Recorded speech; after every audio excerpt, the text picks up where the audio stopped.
ತಾಯಿ ನಾವೆಲ್ಲ ಉಪಯೋಗಿಸ್ತಾ ಇದ್ದೇವೆ. ಅದಿಲ್ಲ ಅಂದ್ರೆ ಬೆಂಗಳೂರಿಗೆ ಕುಡಿಯೋ ನೀರೇ ಇಲ್ಲ. ಉದ್ಯೋಗಗಳಿಗೆ, ಉದ್ಯೋಗಸ್ಥರಿಗೆ, ಫ್ಯಾಕ್ಟರಿಗಳಿಗೆ ಎಲ್ಲರಿಗೂ ಕೂಡ ಯಾರಿಗೂ ಇಲ್ಲ. ರೈತರಿಗೂ ಕೂಡ ಇಲ್ಲ. ನಾವು ಬೇಕಾದಷ್ಟು ಹೋರಾಟ ಮಾಡ್ತಾ ಇದ್ದೀವಿ. ಮೇಕೆದಾಟು ಮಾಡಿ ಒಂದು ಬ್ಯಾಲೆನ್ಸಿಂಗ್ ರಿಸರ್ವ್ ಮಾಡಿ ತಮಿಳುನಾಡಿಗೂ ಅನುಕೂಲ ಆಗಬೇಕು, ನಮಗೂ ಅನುಕೂಲ ಆಗಬೇಕು ಅಂತೇಳಿ ಅದಕ್ಕೆ ಬೇಕಾದಷ್ಟು ಅಡಚಣೆಗಳಿದೆ. ಅದನ್ನೆಲ್ಲ ನಾವು ಈಗಾಗಲೇ ನಾವು ತಯಾರು ಮಾಡ್ತಾ ಇದ್ದೀವಿ. ಈಗ ಇವತ್ತೊಂದು ಜನರಿಗೆ ಭಕ್ತಿ ಭಾವನೆಯಿಂದ ಪ್ರಾರ್ಥನೆ ಮಾಡಲಿಕ್ಕೆ ಒಂದು ಅವಕಾಶವನ್ನು ಮಾಡಿಕೊಡ್ಬೇಕು.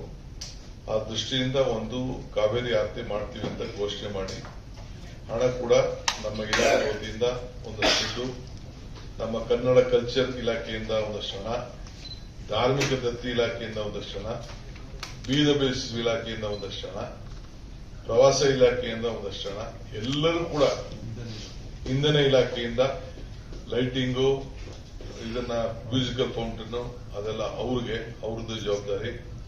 ಎಲ್ಲರೂ ಕೂಡ ಒಳಗೊಂಡು ಎಲ್ಲರಿಗೂ ಈ ಜವಾಬ್ದಾರಿ ಹಂಚಿ ಅವ್ರವ್ರ ಕೆಲಸ ಅವ್ರವ್ರು ಮಾಡೋ ರೀತಿಯಲ್ಲಿ ಬಹಳ ಚೆನ್ನಾಗಿ ಆಕರ್ಷಣೆ ಮಾಡುವಂಥದ್ದು.